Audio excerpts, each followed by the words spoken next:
Shadow Spurs here. Wanted to give a brief reaction to what we've just seen at the Tottenham Hotspur Stadium.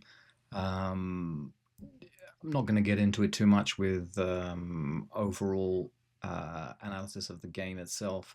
I think that it's very clear where Spurs' problems lie at the moment.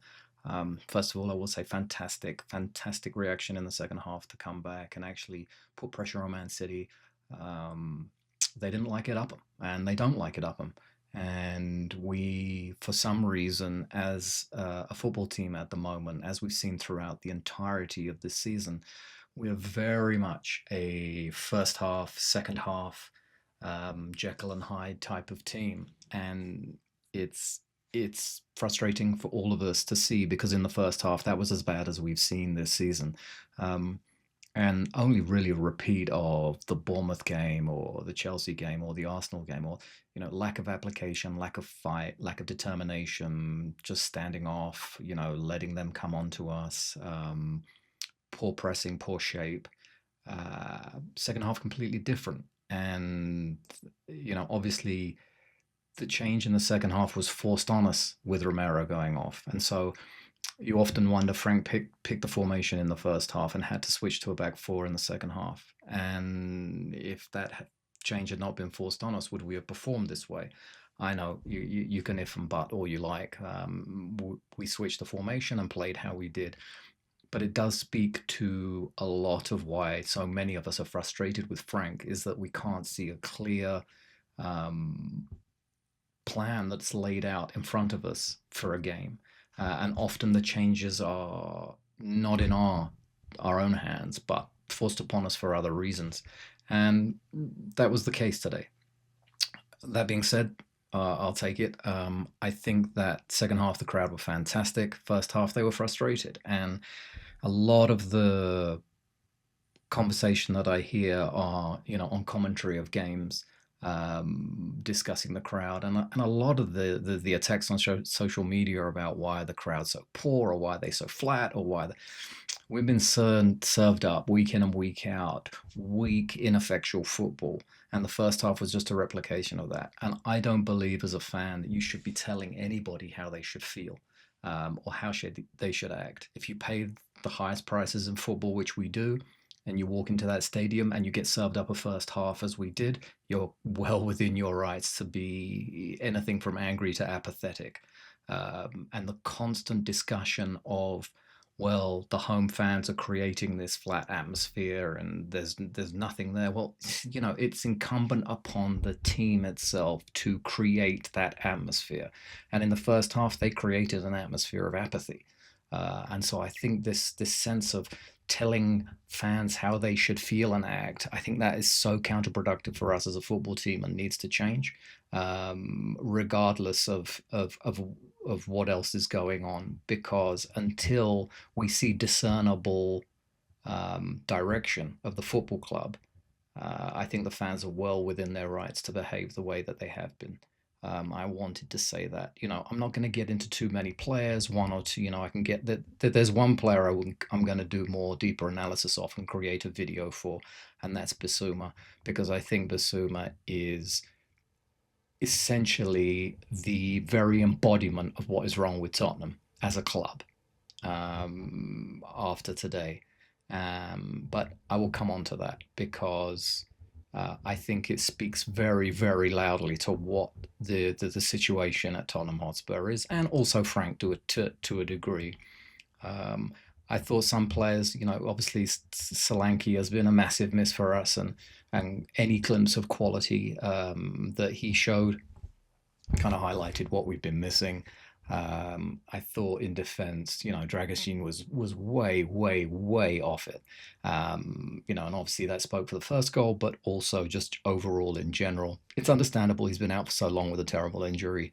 But that type of performance didn't really help, and was kind of a symbol of the whole team in the first half. However, I will say that there was a couple of really bright sparks, and the main one being Xavi. Xavi's got a lot of grief on social media and forums and chit chat and everything else.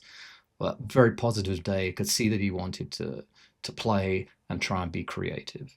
And I think the other player that really highlights what we have missed as a team is Gallagher.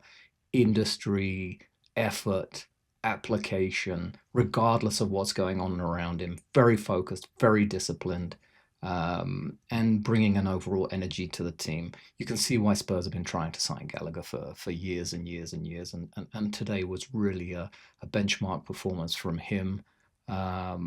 I think that that type of ready Premier League proven ready player coming in shows why we are in desperate need for the board, those in charge of this club, to, regardless of what's going on with Frank. And you can make all the excuses in the world that Frank may not be here, and we don't.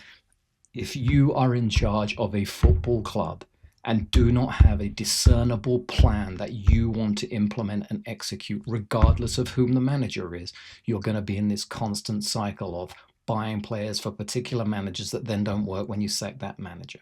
The average lifespan of a manager in the Premier League is 18 months. And so you, as a club, need to set a direction of how, what, whom you are as a football club. And I think it's very clear for all of us at Tottenham that we know who we are as fans, as a football club. Okay, you can say that may be naive with regards to, oh, but you want to play front forward attacking football, but what about, the Premier League has changed and this and that and everything else. You need to put your marker down in the sand of who you are in general as a club. That is not a binary choice, by the way. It doesn't have to be this, oh, you can only be front forward attacking football, and so, what else are we doing? It doesn't have to be that way. You know, we are sophisticated enough in our data and our analytics to understand the type of player that we are looking for. And for us, as fans of Tottenham, if we had to pick, what embodies our football club, sure, the first words out of our mouth will be front forward attacking football, but it wouldn't end there. There would be application, there would be energy, there would be drive, there would be positional awareness, situational awareness, defensive responsibility, tracking back, etc., etc. Sure, we might pick a number 8, a number 9, a number 10, a number 11, but over a number 4, say. But that doesn't mean that it's a binary choice, and the club needs to understand that. I think until the club, the board, the Lewis, whoever you want to call it, Enoch 2.0, Vinay, Charrington, whoever it may be, until we select an identity of what type of player that we want going forward that matches the club's identity, so that any manager can come in and take that over. Well, until that happens, we're going to be stuck in this perpetual cycle of where we are. However, we're down to bare bones. A lot of the players came in today, second half, showed real application, real energy, determination, and will and desire to win. I don't know why, as a club at the moment, we are unable to put together a first half and a second half of that nature.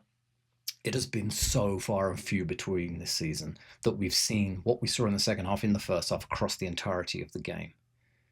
So I think the least that we ask of our players is for determination, application, energy, positivity, regardless of the result. And the first half, as I've said, was as bad as anything we've seen. And yes, this could be a real turning point for Frank, but we've said that at various points during the season. The problem is the way the team was set up from the very first whistle was wrong and was borne out in that performance. And yeah, the changes were enforced upon us. And so then sure, if the players took it upon themselves to react, fine. But it speaks to something that is going on within the club that is wrong, whatever that may be. And obviously, there are so many things that you could state are wrong with this football club. But at the end of the day, what we saw in the second half, there is a team there. There is a direction there that if you can just pull it out and apply it week in and week out, we'll be just fine. And we won't slide down the table anymore. And Frank could save his job, frankly. Excuse the pun. So overall, I'm not disappointed. Am I disappointed? I'm disappointed in that I had to witness the first half again this season that we've witnessed so many times. However, second half looked like a completely different team. Man City folded. They just didn't like the pressure, didn't like the press, didn't like the energy. They'd been maybe lulled into a false insecurity that they were going to have their own way. But overall, of course, you'd have probably taken a point before the game started, regardless of our fantastic record against Man City. But what I will say is, and we have 2 days left, 1 day and a bit left of the transfer window, that the fact that we are here again, down to bare bones, and the club is paralyzed to act as a leadership group is essentially what is wrong with this club. They need to make a decision of what they want to be and where they want to go. And you can lay the blame at players all you want. And yes, over the last 5 years, we really have seen a malaise at this club with the players and what's going on. But until the board decide what they want to be rather than a business and a real estate company and a financial firm, only then will things change. And I can sit here and say over and over and over again that I believe that we can be something better, but we can only be something better if those in charge take control and show us who they are and what they want to be. Because right now, this isn't ENIC 2.0, it's just the same old ENIC. And until that changes, we are going to be stuck in this no man's land of weird, poor performance, good performance in the Champions League, not really understanding who we are as a club, not really knowing who we are as a club. Again, I don't want to get too down about it. I was very, very, very encouraged by what I saw in the second half. The problem is we have seen glimpses of that through the season and we've been unable to take that forward into other games. So the real test now is, can we take that into the game next weekend? Um, I will, as I said, be following up on this with a Bissouma video that because I believe that that really does kind of encapsulate what's going on with Tottenham as a football club. I don't want to get down on one player too much, but I think it speaks to the psychology of what's going on here. And obviously, it's everybody's favorite time of the year, deadline day. So we'll see. Obviously, there are a few bits and pieces that have been rumored, etc. A couple of bits and pieces that I've heard, which I will share in good faith over the coming 24 hours. As always, I appreciate anyone that's put up with me droning on about Tottenham for a few minutes. But I believe that there is very much a team there somewhere.